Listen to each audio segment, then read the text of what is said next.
Vamos a hablar de ser diferentes, diferente. ¿Por qué? Lo que vamos a hacer durante estas próximas semanas es que vamos a estar meditando en el libro de Primera de Pedro, la primera carta de Pedro, así que ya les di dónde vamos a estar estudiando y una vez váyanse para allá, a Primera de Pedro, y quiero que veamos cómo Dios nos llama a nosotros, hermanos, los seguidores de Jesús, vamos a ir viendo, nos llama a ser diferentes en este mundo.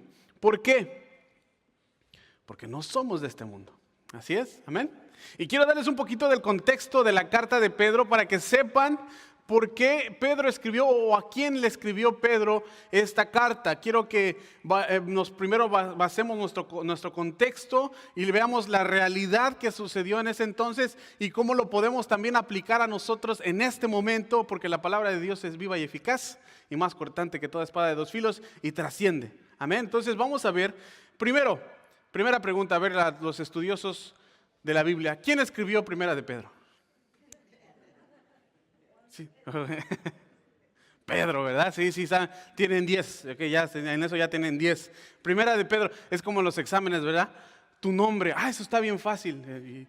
Y ya luego viene la primera pregunta de veras y ya no sabe. Ok. Primera de Pedro la escribió Pedro, Simón Pedro, uno de los 12 apóstoles. Y Pedro normalmente, si ustedes tienen un poquito de la descripción de Pedro o saben un poquito de su descripción, normalmente tenemos a Pedro como en una imagen de que era una persona arrebatado, una persona, un pescador sin educación, bien emocional y pues tomaba decisiones abruptas y decimos, bueno, tal vez no era una persona muy inteligente. Pero en realidad, Pedro era una persona pero muy inteligente. Era un hombre de negocios, o sea, era un pescador, tenía un negocio, era pescador, era hombre de negocios. Fue un tremendo líder de la iglesia primitiva. Fue, de hecho, el primero en predicar después de nuestro Señor Jesucristo, después de que Él ascendió a los cielos. Él fue el primero en predicarle a 5,000 y 3,000 personas. Mucha gente le predicó. Era una persona apasionada, una persona audaz, hablaba. Él pidió, dice, danos audacia para hablar tu palabra. Cuando leemos sus escritos en Primera de Pedro, él trata, si ustedes han leído Primera de Pedro, porque a veces como decimos, bueno, Pedro tal vez no era muy inteligente, no lo saltamos, ¿verdad? Tal vez no es algo muy importante, pero si leen los escritos o las primera y segunda carta de Pedro, Pedro trata temas teológicos pero bien importantes y bastante pesados. O sea, no fue un doctor en la ley, pero por el Espíritu, él trata temas bien importantes. Por ejemplo, él le escribe a cristianos, a los cristianos que están siendo perseguidos, que han sido heridos, que están confrontados, que están pasando por alguna tribulación o algún problema. Escribe acerca de la predestinación, de la elección divina. Escribe acerca de la santificación, habla de la obediencia, él habla de la sangre de Cristo, habla de la Trinidad, habla de la gracia, de la revelación, habla de que tenemos esperanza en Cristo. Nosotros como cristianos tenemos esperanza en Cristo y por eso es que estamos llamados a ser diferentes. Pablo nos enseña que estamos llamados a ser diferentes. ¿Y qué es lo más emotivo de su escritura, de las cartas de Pedro? Lo más emotivo es que Pedro habla a gente que está sufriendo. No sé cuántos se pueden relacionar. ¿Cuántos han sufrido en alguna vez en su vida? ¿Cuántos están sufriendo en este momento? ¿Y cuántos de nosotros vamos a sufrir? Porque una de dos, o estás en medio de la tribulación, estás en medio de un problema, estás saliendo o vas a entrar. Una de tres, esas tres cosas.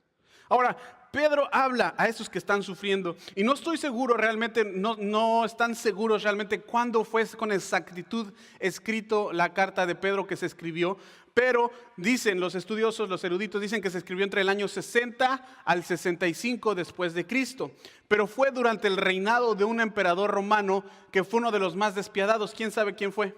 A ver, la segunda pregunta. ¿Quién? Nerón, ¿verdad? Sí, Nerón, uno de los más duros en contra del cristianismo. Los cristianos en ese entonces, en el tiempo del reinado del emperador Nerón, fue cuando enfrentaron una de las persecuciones más extremas en contra de la iglesia.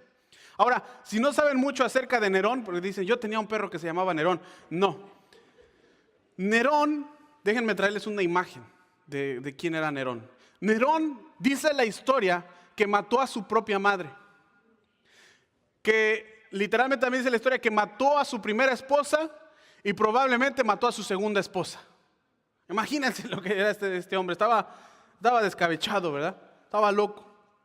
Este hombre estaba tan retorcido que la historia dice, lo que más conocemos todos nosotros de la historia, es que él fue el hombre que quemó a Roma, ¿verdad? Dice Nerón quemó Roma.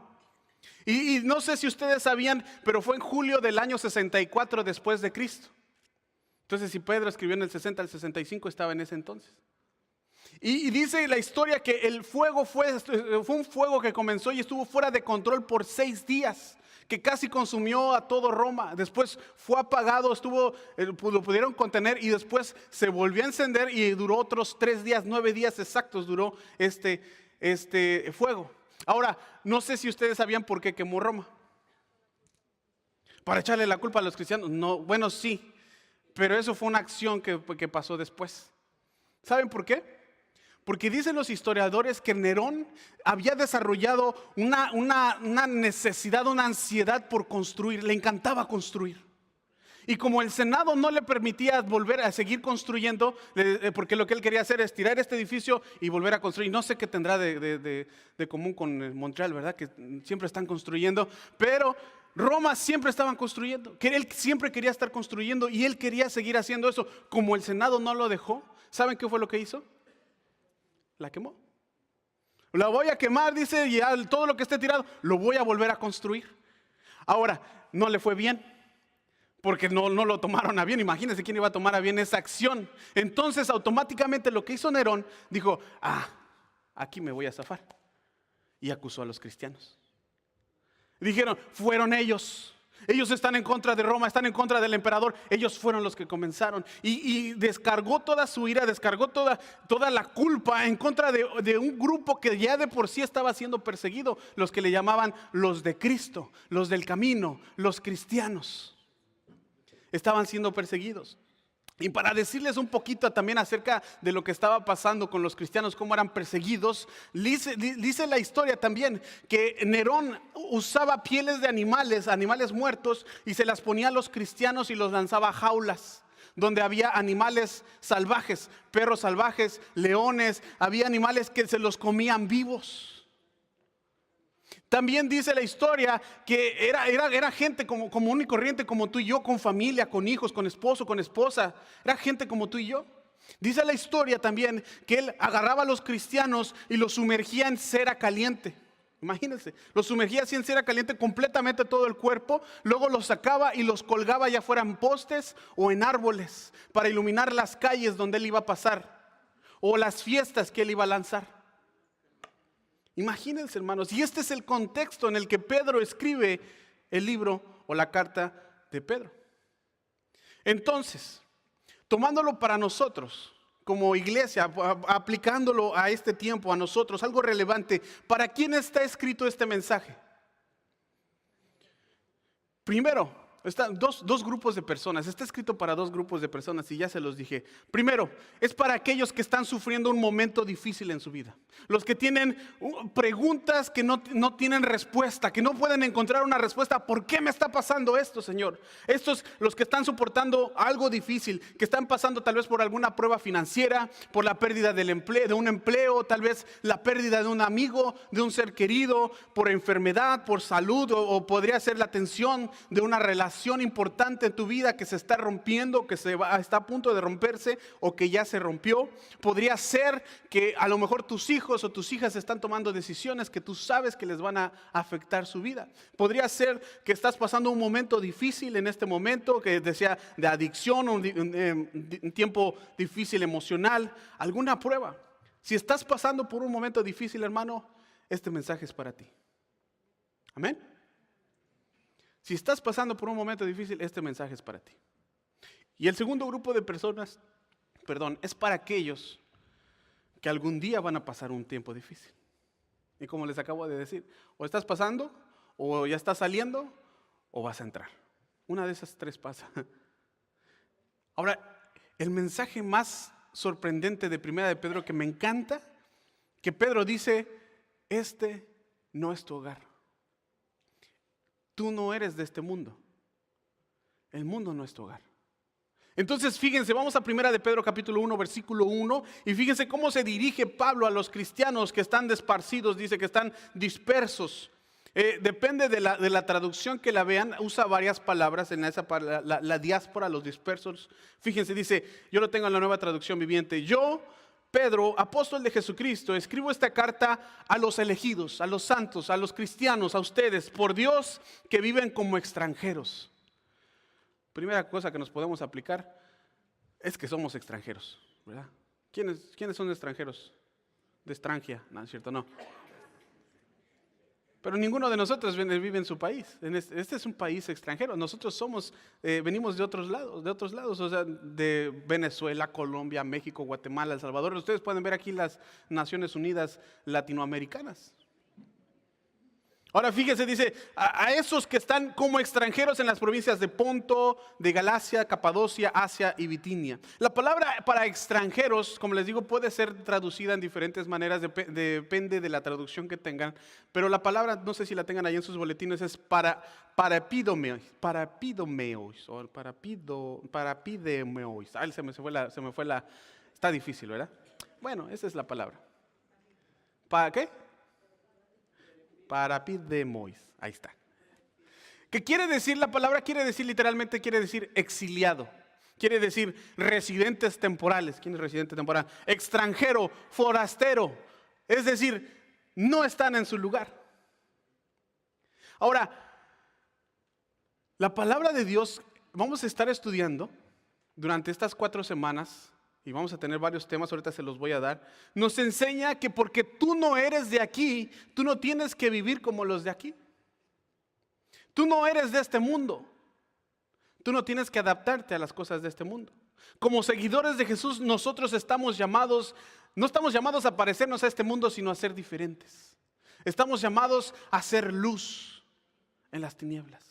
Estamos llamados a tener diferentes valores, porque los tenemos, hermanos, como cristianos tenemos diferentes valores, tenemos diferentes estándares, diferentes metas. Como cristiano o como cristiana tú tienes que ser una mamá diferente, tienes que ser un papá diferente, un esposo o una esposa diferente, que tal vez tu esposo no es cristiano, pero tú tienes que marcar la diferencia. Tú tienes que tener diferentes formas de educar a tus hijos, no como esta sociedad, sino con la palabra de Dios. Amén. En las formas que te relacionas con las personas, tienes que ser diferente. Diferente con las personas que te maltratan. Porque normalmente contestamos mal por mal. Pero Cristo nos enseñó a contestar el bien al mal. Con el bien al mal. No se dejen vencer por el mal, sino venzan con el bien el mal. Tenemos que ser diferentes hasta en la forma en que invertimos nuestro dinero. En la forma en que gastas tu tiempo, hermano. ¿Cómo gastas tu tiempo durante la semana? Porque este mundo, hermano, no es tu hogar. Estás llamado a ser diferente. Amén. Por eso es que vamos a estar estudiando esta serie. Y la primera semana, hoy vamos a estar estudiando diferente fe en las pruebas. Como cristianos tenemos una fe diferente durante las pruebas o en las pruebas. La semana que viene vamos a ver diferentes en una cultura incrédula. La próxima semana vamos a ver diferente llamado en un mundo oscuro y por último diferente perspectiva en la persecución. Ahora, normalmente decimos, ay pastor, es que los problemas son malos. ¿Por qué Dios nos daría problemas? ¿Por qué Dios nos hace pasar por problemas? Personalmente, hermanos, yo pienso que Dios no nos da problemas. Porque un problema es un dolor de cabeza, ¿sí o no? Los problemas son de matemáticas, eso es un problema. Que si no es bueno para las matemáticas, no los entiendes. Pero normalmente un problema es malo. ¿Por qué? Porque te da un dolor, no encuentras una respuesta, no hay una salida. ¿Sabes lo que yo pienso que a nosotros Dios nos da? Pruebas. ¿Para qué son las pruebas? ¿Para qué? Para probarlas, obviamente. Para ver si estás preparado, para probarte, para probar lo que has aprendido. Si se encuentran en medio de un momento difícil, hermano, digan conmigo, Dios está probando mi fe. Digan conmigo, por favor, Dios está probando. Díganle a la persona que tengan allá al lado, atrás, ahí, díganle, Dios está probando mi fe. Dios está probando mi fe. En este momento Dios está probando mi fe. Y fíjense cómo dice en 1 de Pedro capítulo 1, versículos 6 y 7. Vamos adelante, no sé si yo creo que lo tengan ahí en sus boletines. Dice, escuchen nada más. Así que alégrense de verdad. Wow, cómo comienza. Alégrense de verdad. Les espera una alegría inmensa. Tenemos una alegría que nos está esperando inmensa, aunque tienen que soportar muchas pruebas. Por un tiempo breve tenemos que soportar pruebas, pero fíjate esto lo que dice: estas pruebas demostrarán que su fe es genuina, es auténtica. Estas pruebas demuestran que tu fe es auténtica, y eso fue lo que estuvimos estudiando el viernes pasado en el libro de Gálatas. Las pruebas demuestran que nuestra fe es auténtica y nos ayudan a perseverar. Ahorita lo vamos a ir viendo. Ahora, la pregunta es, si hay una fe auténtica, hermanos, ¿es que hay una fe falsa? ¿Hay fe falsa? Si hay fe auténtica, ¿hay fe falsa? Claro que sí. Y es que uno de los mayores desafíos que yo encuentro en la iglesia en general, en todas las iglesias, y yo pienso que en el mundo entero, es la fe falsa. Y es uno de los desafíos que es algo que a mi corazón duele, le da dolor. Me duele. Hermanos, a mí me duele ver ese tipo de fe falsa. ¿Cuál es la fe falsa, pastor? Les voy a mostrar 3, deben tenerlos ahí en sus boletines. La fe falsa para mí, número uno, es la fe heredada. ¿Por qué, hermanos? Porque una relación con Cristo no se hereda. Una relación con Jesús es tuya, personal, no la heredas a tus hijos. Yo les voy a contar un poco. Mi papá venía de una iglesia, venía de una familia católica. Su tío, el hermano de su mamá, era sacerdote católico del pueblo donde nosotros vivíamos. Mi mamá viene de una familia cristiana por muchos años. De hecho, mi tatarabuelo, así le podemos hacer, abuelo, en 1864 fue el primer cristiano del pueblo. Y él entregó su vida por el cristianismo, lo mataron por ser cristiano. Ahí en México, donde nosotros venimos, fue una iglesia presbiteriana. Mi abuelo se llamaba Nicanor Gómez, lo pueden buscar ahí en internet si quieren. Nicanor Gómez dio su vida por el evangelio, para comenzar una iglesia. La iglesia presbiteriana es de donde nosotros venimos. Entonces fue una fe que se vino dando hasta llegar a mi mamá. Mi mamá iba a la escuela dominical los domingos, la mandaban a la iglesia. Cuando fue grande ella se apartó porque realmente nunca tuvo una relación con Dios. Mi papá se casaron y hasta que cumplieron los 25 años aceptaron a Jesús en su corazón. Y yo tenía 2 años cuando me comenzaron a llevar a la iglesia. Ahora, normalmente nosotros decimos, y yo no tengo nada con la religión popular de nuestros países. Normalmente en Latinoamérica la religión popular es el catolicismo. Yo no tengo nada en contra del catolicismo, pero mucha gente es católico por herencia. No saben ni lo más mínimo qué significa ser católico, pero yo soy católico porque mi abuelita era católica, mi tatarabuelita era, y así vamos. Y se nos hereda una fe. Una fe falsa es una fe heredada. Porque la fe no se hereda, se transmite. Yo crecí en un hogar cristiano. De hecho, les voy a contar aquí, pero que no salga de este cuarto, por favor. Cierto. Yo, cuando mis papás se casaron, ellos tenían 23 años y nací cuando más o menos en esa edad. Ellos me bautizaron en la iglesia católica cuando tenía 3 meses. Después, cuando se hicieron cristianos y crecieron, me volví a bautizar cuando tenía 9 años en la iglesia presbiteriana, porque es una iglesia que sí, da el bautismo de infantes. Yo tenía 7, 8 años más o menos. Después, yo decidí bautizarme cuando tenía 16 años en la iglesia bautista, porque fue una decisión mía. No fue algo heredado, dije, no, pues ya me bautizaron. No. Fue un paso de fe. ¿Por qué? Porque la fe falsa, la fe es fe heredada. No porque creciste en una iglesia significa que eres cristiano. No porque te pases 30 años en un garage significa que vas a hacer carro, ¿verdad? No. Tienes que confesar a Jesús como tu único y suficiente Salvador personal, creer en tu corazón y confesarlo con tu boca para el perdón de pecados. Y arrepentirte de tus pecados. Y comenzar una relación personal con Él. Entonces es número 1, fe heredada. Número 2, la fe superficial. Hay fe superficial en las iglesias, hermanos. De hecho, Jesús lo enseñó en Lucas capítulo 8, versículos 11 al 15. Ahí es donde explica lo que significa la parábola del sembrador. Dice que el sembrador salió a sembrar la semilla y cayó en diferentes partes, pero dice que una cayó entre espinos y que creció, pero porque no tenía una raíz profunda, ¿qué sucedió? Se secó. ¿Por qué? Porque vinieron los espinos, son las preocupaciones de la vida, el engaño, los engaños, las riquezas, los deseos. Todo eso va ahogando la palabra de Dios, la semilla. Y algunos hermanos, no quiero ser extremista, no quiero, hermanos, fíjense, no quiero juzgar a nadie. Pero tal vez algunos de ustedes en 6 meses no van a estar aquí. ¿Por qué? Porque nosotros, esa fe superficial y ese es un fenómeno lastimosamente que sucede aquí en nuestra ciudad, en Montreal. Que no me gusta lo que pasó aquí en esta iglesia, me voy para allá. No me gusta acá y me voy para allá. Y estamos de iglesia en iglesia y lastimosamente eso sucede. Cuando el Señor, ya lo estudiamos, el Señor nos manda a ir a una iglesia y sembrarte.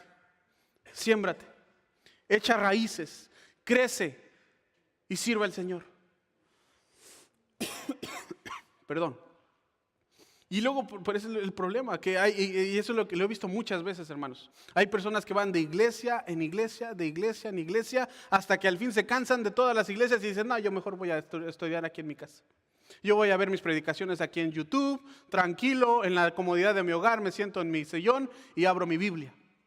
Y están tan ocupados por la escuela, ocupados por el trabajo, por hacer los pagos estudiantiles, pagos del automóvil, pago de la casa. Estás bien enfiestado y no hay problema. Pero yo creo, hermanos, yo creo firmemente que Jesús no vino a morir en la cruz y a dar su cuerpo para ser sacrificado para que tú puedas ver YouTube, una predicación en tu casa. Yo creo que eso no fue lo que quiso Jesús. Jesús dijo, yo vengo a establecer mi iglesia. Sobre esta roca estableceré mi iglesia y mi iglesia no puede ser derribada. No podemos tener una fe superficial. ¿Y cómo se ve? Se ven las pruebas. Las pruebas crean perseverancia. Ahorita lo vamos a ver. Por último, la fe condicional. ¿Cuál es esa fe condicional? Yo he conocido personas así.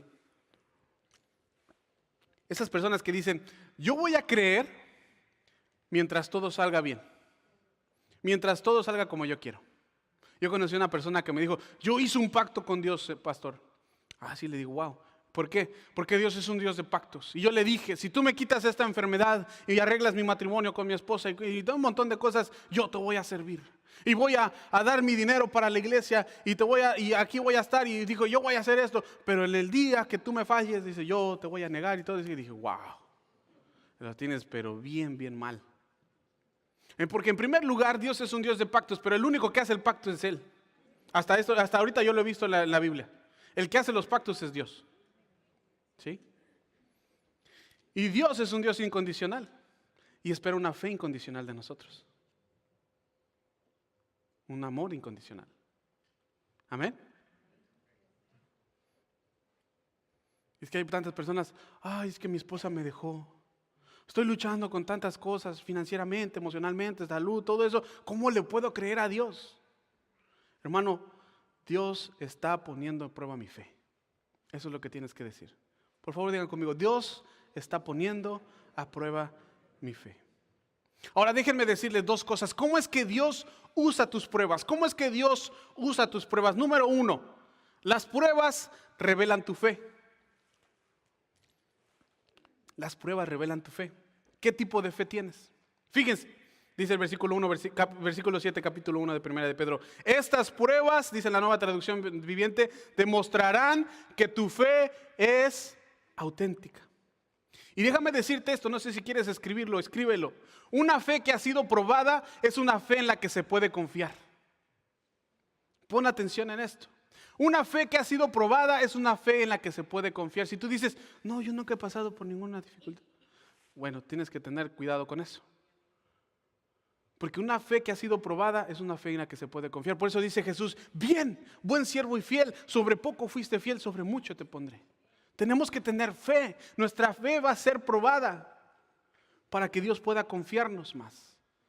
¿Por qué? Porque muchos queremos, yo quiero en este ministerio, yo quiero servir allá, pero viene la primera dificultad y te lava las manos y dices, no, ya no quiero aquí. De hecho, Pedro había sido probado. Ustedes saben, Pedro fue probado, incluso falló. En su prueba falló Pedro.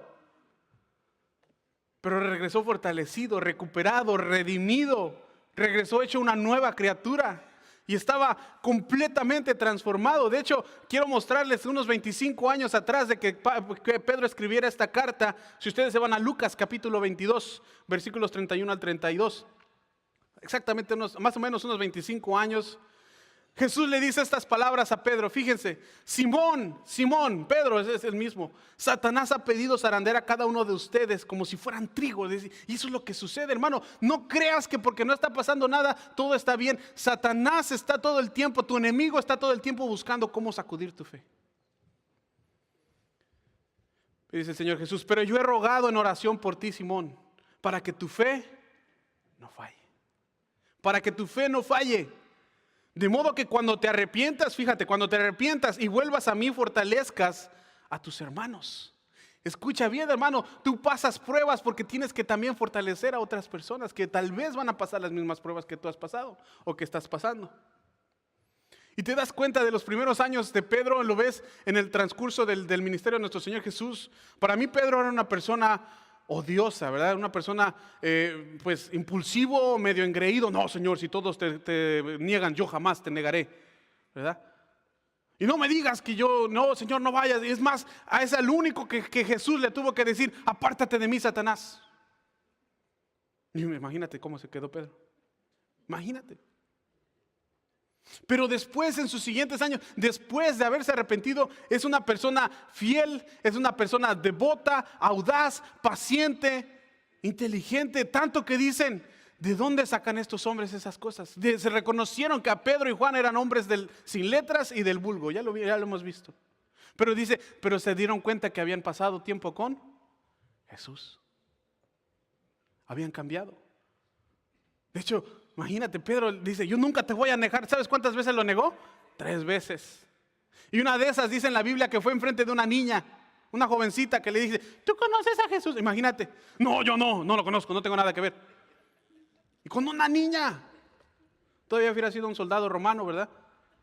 Pero con una niña. Y esa misma persona que negó a Jesús estuvo dispuesto a morir por su Señor. De hecho, dice la historia que lo crucificaron también, lo crucificaron al revés. Él pidió ser crucificado al revés. Y ahora fíjate lo que dice Santiago, dice más o menos lo mismo. Santiago capítulo 1 versículos 2 al 4. Dice: amados hermanos, iglesia, luz y verdad, escuchen esto. Cuando tengan que enfrentar cualquier tipo de problemas, ¿cómo lo tienes que considerar? Es chistoso porque es una fe diferente, como les digo. Considéralo como un tiempo para alegrarte mucho. Porque ustedes saben que siempre que se pone a prueba su fe, la constancia, es la misma palabra que la perseverancia. La perseverancia tiene oportunidad para desarrollarse. Y Dios quiere probar tu fe para desarrollar tu perseverancia. Como cristianos tenemos que perseverar. No nos cansemos pues de hacer el bien, porque a su tiempo segaremos si no desmayamos. Así que dejen, dice Santiago, que crezca pues una vez que su constancia, que crezca, pues una vez que su constancia se haya desarrollado plenamente, serán perfectos y completos y no les hará falta nada. Y déjame decirte, hermanos, si estás atormentado por el dolor, por problemas en este momento, espero que entendamos todos que hay un propósito para tu dolor. Dios tiene un propósito para tu dolor. Dios quiere enseñarte algo, está probando tu fe. Mi Dios nunca desperdicia el dolor. Lo utiliza para forjarte, lo utiliza para moverte, lo utiliza para moldearte. Siempre está trabajando en ello y siempre va a estar trabajando en ti, porque las pruebas revelan tu fe. La pregunta: ¿cuántas veces se tiene que pasar por fuego para que el oro quede completamente puro? ¿Cuántas? 7. ¿Cuántas? Las que sean necesarias. ¿Y sabes hasta cuándo dicen los estudios? Porque yo nunca he probado el fuego, ¿verdad? Pero ¿hasta cuándo sabe una persona que sabe de joyería, de oro? ¿Hasta cuándo está completamente puro el oro, refinado? Hasta que se puede reflejar en él. Yo creo que Dios te hace pasar por pruebas las veces que sean necesarias hasta que pueda reflejar el carácter de Cristo en ti. ¿Amén? ¿Pueden darle gracias a Dios por eso? Por eso dice el Señor, amén, gloria a Dios. Por eso dice el Señor, alégrense cuando estén enfrentando pruebas, porque la prueba de vuestra fe produce constancia, produce perseverancia, produce paciencia. Número 1, las pruebas te revelan tu fe. Número 2, las pruebas te acercan a Dios. Y con esto estamos terminando. Las pruebas te acercan a Dios. Y me encanta lo que dicen los siguientes 2 versículos. Versículo 8 y 9 dice, ustedes aman a Jesucristo. Iglesia, escuchen esto. Ustedes aman a Jesucristo, ¿es cierto? ¿Sabes qué? Ustedes aman a Jesucristo aunque nunca lo han visto. Es lo que está diciendo Pedro. Aunque ahora no lo ven, confían en Él y se gozan con alegría gloriosa e indescriptible. Hermanos, como cristianos tenemos una alegría que no se puede describir. Tenemos un gozo. ¿Sabes por qué? Porque la paz de Dios que sobrepasa todo entendimiento cuida mi corazón y mis pensamientos en Cristo Jesús. Amén. Y ahora fíjate, ustedes tienen esta alegría gloriosa e indescriptible, porque la recompensa por confiar en Él será la salvación de vuestras almas. Eso es tremendo, hermanos. Porque Jesús, fíjate, este es el evangelio, hermanos. Esto es evangelio. La buena noticia, el evangelio no es que Dios nos va a salvar de nuestras pruebas. La buena noticia es que Dios nos salva de nuestros pecados. Amén. Jesús nunca dijo, no te voy a dejar pasar por ninguna prueba. No, dijo Él, en el mundo tendréis aflicción, pero confiad, yo he vencido al mundo, dijo el Señor. Y el problema es que a veces decimos tantos clichés, ¿verdad? Lo vimos el año pasado, en el 2017, no me acuerdo. Tantos clichés que dicen, ay, hermano, tranquilo, que Dios no te va a dejar pasar por más de lo que puedas soportar. Eso no dice la Biblia. Dios nunca dijo eso. Eso es un malentendido de 1 Corintios, donde dice que Dios no te va a dejar ser tentado. Estamos hablando de tentación ni de pecado. Dios no te va a dejar ser tentado más de lo que puedas soportar. Pero pruebas vas a tener, e inclusive más de los que puedas soportar. Pero ten fe, porque a medida que creces en la prueba de tu fe va creciendo, más te vas a ir acercando a Dios. Dios usa las pruebas para acercarte más a Él, para crecer en tu vida espiritual. Entonces, alégrate con un gozo, y tenemos un gozo inexplicable, una alegría inexplicable, porque como Pedro, Cristo es mi roca. Amén. Porque cuando yo soy débil, Él es fuerte. Amén. Y si te preguntan, ¿tú crees que todavía tienes esperanza? Siempre. En Cristo siempre hay esperanza. Porque mientras más dura esté la prueba, más cerca está Dios de ti. Acuérdate, Dios no está lejos, Dios está presente. ¿Sabes por qué? Porque mi fe no se basa en lo que veo. Mi fe se basa en quién es Dios.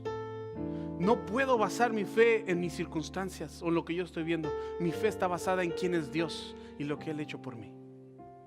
Amén. Padre, te damos gracias